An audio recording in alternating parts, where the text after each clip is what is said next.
আলহামদুলিল্লাহ, আল্লাহ রাব্বুল আলামিনের দরবারে শুকরিয়া জ্ঞাপন করছি। আল্লাহ রাব্বুল আলামিন আমাদেরকে কোরআনের সাথে রেখেছেন। খুশির বিষয় কি বিষয় না? খুশিটা আল্লাহ রাসূল সাল্লাল্লাহু আলাইহি ওয়াসাল্লাম তিনি হাদিস শরীফ এর মধ্য দিয়ে বলেছেন যে খায়রুকুম মান তাআল্লামাল কুরআন ওয়া আল্লামা। দুনিয়ার জমিনের মধ্যে সবচাইতে শ্রেষ্ঠ সে কোরআনে কারীম শিক্ষা গ্রহণ করে এবং শিখায়। যে সুবহানাল্লাহ, এর অন্তর্ভুক্ত, এর কাতারের মধ্যে আমরা আছি না নাই? সুতরাং আল্লাহর রাসূল আমাদেরকে যেভাবে হাদিস দিয়ে আমাদেরকে সম্মানিত করেছেন, উত্তম উত্তমদের কাতারের মধ্যে শামিল করেছেন, সুতরাং আমাদের আচরণগুলো, আমাদের চলাফেরা, কথাবার্তা সবকিছুই এমন উত্তম হওয়া দরকার, ঠিক কিনা? তো কোরআনে কারীম যেহেতু অনেক সম্মানিত একটি কিতাব, ইন্নাহু লাকুরআনুন কারীম, অনেক দামি একটি কিতাব। আমরা কোরআনে কারীম পড়ছি, শিখছি, আমরাও দামি হচ্ছি। তো কোরআনে কারীম যেই কিতাবটির মধ্য দিয়ে আমরা সম্মানিত হচ্ছি, সেই কিতাবটিকেও আমাদেরকে সম্মান করতে হবে, ঠিক কিনা? যেমন কোরআনে কারীম মাঝে মাঝে এইভাবে বুকের সাথে লাগিয়ে চোখ বন্ধ করে একটা ফিল নিবা, দেখবা অনেক বেশি প্রশান্তি পাইবা। বিশ্বাস করো, একাকী, কাউকে দেখানোর জন্য না। কোরআনকে তুমি মহাব্বত করতেছো, এই জন্য তোমার সিনার সাথে লাগিয়ে একদম খুব আবেগের সাথে, মানে আকুতি কাকুতির সাথে খুব সুন্দর ভাবে তুমি ভাবে বুকে অনেকক্ষণ জড়িয়ে রাখো, দেখো অনেক বেশি প্রশান্তি পাইবা। তোমার টেনশন আছে, তোমার বিভিন্ন পেরেশানি আছে, তুমি অস্থির, কোরআনের সাথে একটু সম্পর্কটা লাগাও, এইভাবে করো একটু সিনার সাথে, তোমার সিনাটা একদম শীতল হয়ে যাবে ইনশাআল্লাহ। এটা আমি পেয়েছি, অনেক প্রশান্তি পেয়েছি। যেমন আমার খুব পরিচিত, নাম বললেই চিনে ফেলবা, সুতরাং নাম আমি নিচ্ছি না, তার সাথে আমি ক্লাস করছি একদিন হিফজখানার মধ্যে। আমি যখন হিফজখানায় পড়তাম, তখন কোরআনে কারীমকে সে মানে কতটা সম্মান করত। সে কোরআনে কারীমকে সম্মান করেছে, অগাধ সম্মান করেছে, জন্য আল্লাহ রাব্বুল আলামিনও তাকে কোরআন দিয়ে বিশ্বময় সম্মানিত করেছে, দুনিয়ার মধ্যেই তাকে সম্মানিত করে দিয়েছে। যেমন একদিন সে কোরআনে কারীম পড়ছে ক্লাসের মধ্যে, তো ফ্যানের বাতাসে তার কোরআনে কারীমের এই যে ভিতরে যে এই ফিতাটা থাকে না, এই যে ফিতাটা মানে ভুলবশত, ইচ্ছাকৃত না, এটা এভাবে পড়ে গেছে, জাস্ট এভাবে পড়ে গেছে।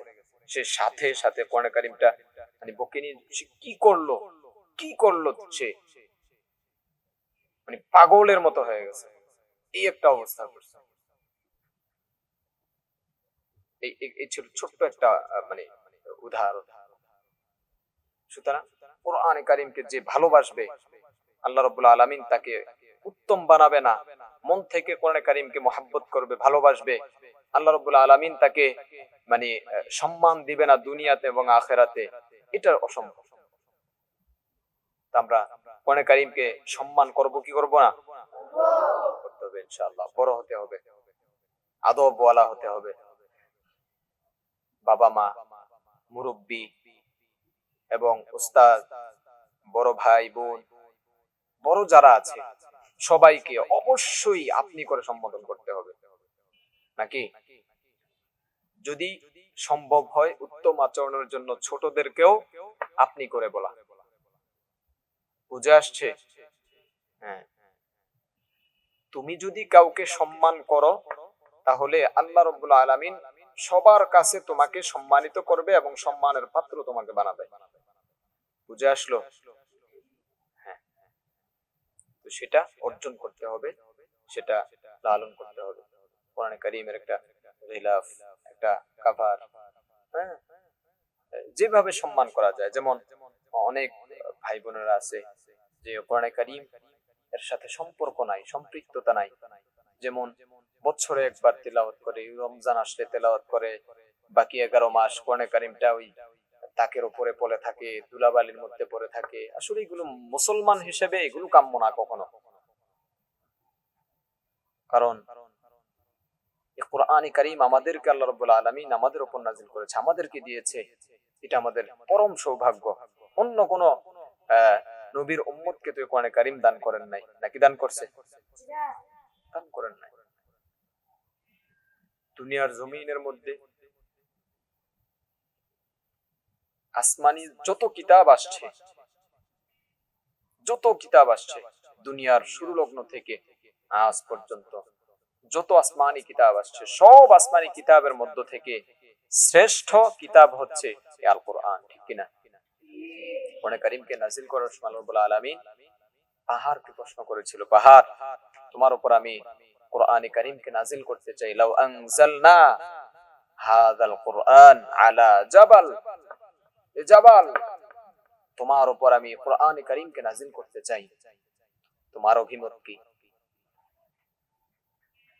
পাহাড় অনেক শক্তিশালী, তাই না? অনেক বড় বড় পাহাড় দুনিয়াতে। যেমন আমি সাজেক গিয়েছিলাম, ওখানে পাহাড় দেখেছি, বান্দরবন গিয়েছি, পাহাড় দেখেছি, এবং আমি ইন্ডিয়ার দার্জিলিং গিয়েছি, ওখানে পাহাড় দেখেছি। শুধু পাহাড়ের উপর দিয়ে রাস্তা বানিয়েছে, 5-6 ঘন্টা প্রাইভেট কার নন স্টপ চলে, তারপরেও পাহাড়ে ওঠা শেষ হয় না, এত বড় বড় পাহাড়। সেই পাহাড়ের তুলনায় আমি, তুমি একজন মানুষ হিসেবে অনেক বড় নাকি ক্ষুদ্র? সেই পাহাড়ের ভাষ্য, সেই পাহাড় বলেছিল আল্লাহ রাব্বুল আলামিন, এই কোরআন এত দামি, এত সম্মানিত, এত ওজনওয়ালা কিতাব, এই কিতাব যদি আমার উপর নাজিল করা হয় তাহলে আমি মানে টুকরো টুকরো হয়ে যাব, এটার ভার আমি সহ্য করতে পারব। সেই কিতাব আল্লাহ রাব্বুল আলামিন আমাদের উপর নাজিল করেছেন। সুতরাং এই কিতাবকে সম্মান করার দরকার আছে না নাই? আল্লাহ রাব্বুল আলামিন এই কিতাবকে বেশি বেশি আমাদেরকে সম্মান করার, ইজ্জত করার তৌফিক দান করুক, বলো আমিন।